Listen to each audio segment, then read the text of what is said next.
విభజించడం ఒకటి కదా. ఈ పైచాచికంగా చంద్రబాబు ముఠా పైచాచికాలు ఒక్కొక్కటి మీకు చూపించేటటువంటి ప్రయత్నం చేస్తాను.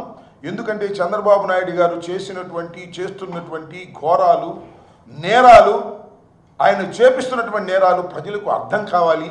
ఆయన చెప్పే మాటలన్నీ దొంగ మాటలని తెలుసుకోవాలనే ఉద్దేశంతోనే నేను చెప్పే ప్రయత్నం చేస్తున్నాను. ఒకసారి ప్లే చేయాలి. ఇదిగో ఈ కిరణ్, నేను చెప్పా కదా, ఇతను డబ్బులు పుచ్చుకున్నాడు, డబ్బులు తీసుకున్నట్టున్నాడు.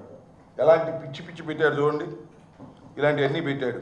నెక్స్ట్ వీళ్ళు దిగిన ఫోటోలు ఎవరెవరితో దిగారు చూడండి, చంద్రబాబు నాయుడు గారికి వీళ్ళందరితో. ఈయన ఒక్క నిమిషం ఆగండి, ఈయనెవరు? ఈయన ఒక టీడీపీ పొలిటికల్ యాక్టివిస్ట్ అంట, ఐటీడీపీ కార్యకర్త యాష్ బొడ్డులూరి. ఇతను మీరు చూస్తూ ఉంటారు టీవీ, మన యూట్యూబ్లో ఇష్టం వచ్చినట్టుగా సోషల్ మీడియాలో పెట్టేటువంటి కార్యక్రమం చేస్తున్నారు. నెక్స్ట్ కూడా అతనిదే ఫోటో. ఇలాంటి కార్యక్రమాలు. ఈమె చూడండి, ఇవి స్వాతి రెడ్డి. ఈమె పేరు స్వాతి రెడ్డి కాదు, స్వాతి చౌదరి. రెడ్డి అంటే బాగుంటుంది, రెడ్లు తిట్టుకుంటున్నారు అని కామెడీగా చంద్రబాబు నాయుడు గారు, లోకేష్ గారి డైరెక్షన్లో ఈ స్వాతి రెడ్డి గారు ఫోటోలు దిగిద్ది. మళ్ళీ ఇది ఒకటి చూడండి, జగన్మోహన్ రెడ్డి గారిని ఏ విధంగా మార్ఫింగ్ చేసి పెట్టారు. మార్ఫింగ్ చేసి పెడితే మేము ఊరుకోం అని అన్నారు. మార్ఫింగ్ చేసి పెట్టారని ఎవరిని? చంద్రబాబు నాయుడు గారిని మార్ఫింగ్ చేసి పెట్టారని ఆర్జీవీ మీద కేసు పెట్టారు. ఇక్కడ మాత్రం పెట్టరండి, ఎందుకంటే మార్ఫింగ్ చేయమనేది లోకేష్, పెట్టమనేది చంద్రబాబు నాయుడు గారు. అందువల్ల వాళ్ళని రక్షించేటటువంటి కార్యక్రమాలు చేస్తున్నారు. ఇవి కూడా అంతే. స్వాతిరెడ్డి గారు మీ నాటక కింద చూడండి ఎలా రాసిందో ఆమె. ఈయన బీవీఆర్ ఘర్షణ మీడియా వెంకటరావు నాకు కూడా ఫోన్ చేసి ఒకసారి బెదిరించాడు. నేను కేసు పెట్టాను. కోర్టుకు వెళ్ళిన తర్వాత ఒక చిన్న సెక్షన్ వేసి కంటు తుడుపు చర్యగా కేసు రిజిస్టర్ చేశారు ఇతని మీద. కొందరి మీద చేయలేదు కానీ ఇతని మీద చేశారు. ఇదిగో మళ్ళీ ఇతను నారా లోకేష్తోనూ మన త్రిపులార్ గారితోనూ ఫోటో. ఈ ఘర్షణ మీడియా, ఒకసారి ఘర్షణ మీడియాలో ఎన్ని పచ్చి బూతులు మాట్లాడతాడో మీరు చూసే ఉంటారు.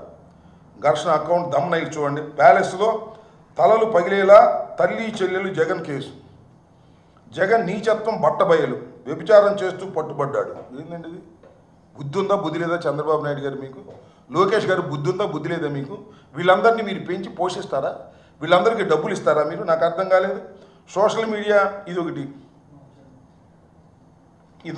ఇతన్ని సోషల్ మీడియా ఇన్ఫ్లుయెన్సర్ అంట, యూట్యూబరు ఆయన. అతనే మొత్తం అన్నీ పెడుతుంటాడు, ఇష్టం వచ్చినట్టుగా మాట్లాడుతుంటాడు. ఇంకో నెక్స్ట్ ఈయన చాలా ముఖ్యుడు, మీకు తెలుసు కదా. మొత్తం తెలుగుదేశం పార్టీని మోస్తుందే ఇతను. ఇవాళ పద్యానికి సమాధానం ఇతనే చెప్తాడు, చంద్రబాబు చెప్పడు. మేము అనేక ప్రశ్నలు అడుగుతుంటాం. పోలవరం ఎత్తు తగ్గించారు ఏంటంటే ఈయనే సమాధానం చెబుతాడు. లోకేష్ చెప్పడు, ఇరిగేషన్ మంత్రి చెప్పడు. ఈయన పేరు సీమరాజా అంట. మరి ఏ సీమరాజానో ఏంటో మరి నాకు అర్థం కాల. వైఎస్ఆర్సీపీ కండువా వేసుకుంటాడు. ఒకసారి నేను కేసు పెట్టాను, కేసు పెడితే దాన్ని రిజిస్టర్ చేయలేదు. దీని మీద కూడా మళ్ళా కేసు పెడతాను, మళ్ళా కోర్టుకు వెళ్ళే ప్రయత్నం చేస్తాను. చూడండి ఎలాంటి థంబ్నైల్స్ పెట్టి ఈ సీమరాజా అనే వ్యక్తి మాట్లాడుతున్నాడో ఒకసారి అర్థం చేసుకోవాలని మీ అందరికీ కూడా మనవి చేస్తున్నాను. ఇంకోటి నెక్స్ట్ ఈయనెవరు? కిరాక్ కార్పి, చాలా ఫేమస్ ఇవాళ యూట్యూబ్లో. చంద్రబాబు నాయుడు గారు చక్కగా కౌగిలించుకున్నాడు చూడండి, ఎంత ఆనందంగా. ఆయన చక్కగా భుజాన్ని వేసుకుని కౌగిలించుకుని క్యాష్ కొట్టి యూట్యూబ్లో రోజా గారిని తిట్టడం, జగన్మోహన్ రెడ్డి గారిని తిట్టడం, నన్ను తిట్టడం, ఎవరు కనపడితే మనం తిట్టేటటువంటి కార్యక్రమాలు చేసేటటువంటి కార్యక్రమాలు చేస్తున్నారు. ఇది చూడండి, ఈయన సూపర్ సుబ్బు కంటెంటరు. ఇతని పేరేంటి? Star videos. ఇతను చూడండి, ఇతను ఒకసారి ప్లే చేయండి. అచ్చం జగన్మోహన్ రెడ్డి గారి లాగానే యాక్ట్ చేస్తాడు. ఆయన ఏమి మాట్లాడాడో చూడండి, ఒకసారి. ఇప్పుడు ఒక కోట కాదు 3 కోట్లు అన్నారు జగన్ అవుతుంది. ఆయన క్యారెక్టర్ చెప్పుకొని ఆ పాత్రకి చేసుకుంటూ 3 కోట్లు అన్నారు. అంటే ఎన్ని చేశారు ఇప్పటివరకు స్టార్ట్స్? 2000 చేసాం 1 year లో. ఇంకా ఎక్కువ చేసాం. ఇంగ్లీష్ లోకేష్ బాబు గారు కూడా మాట్లాడారు. ఏమన్నారు?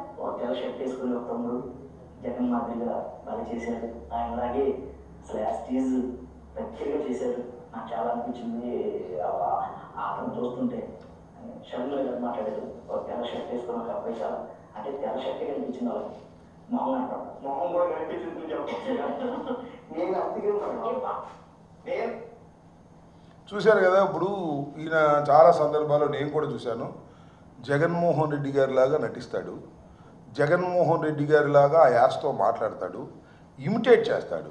ఇతను ఇమిటేట్ చేసే విద్య కలిగినటువంటి వ్యక్తి. ఇతను తీసుకొచ్చి లోకేష్ గారు జగన్మోహన్ రెడ్డి గారిని వ్యక్తిత్వ హననం చేసేటటువంటి కార్యక్రమాలు యూట్యూబ్లో అన్నీ కాదు. ఆయన చెప్పాడు కదా 2000 షోలు చేశామని, 2000 ఇవాళ చేసి పెట్టేటటువంటి పరిస్థితి ఇవాళ మనం చూస్తూ ఉన్నాం. ఇంత దుర్మార్గమైనటువంటి కార్యక్రమాలు చంద్రబాబు నాయుడు గారికి ఇది అలవాటే.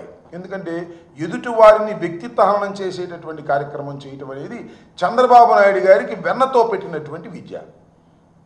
ఎన్టీ రామారావు గారిని వెన్నుపోటు పొడిచే ముందు, పొడిచిన తర్వాత కూడా ఎన్టీ రామారావు గారిని సహితం వ్యక్తిత్వ హననం చేసినటువంటి ఘటన సమర్థుడు నారా చంద్రబాబు నాయుడు గారు. అప్పటి నుంచి ఇప్పటి వరకు కూడా ఇదే కార్యక్రమం కొనసాగిస్తూ ఉన్నాడు. ఆ 2 పత్రికల్లో ముందు రాంచుతారు, ఆ తర్వాత ఈ కంటెంట్ని అన్ని యూట్యూబ్లో నడుపుతారు. నడిపి ఎదుటి పార్టీ వాళ్ళ మీద, రాజకీయ శత్రువు మీద బురద జల్లేటటువంటి కార్యక్రమం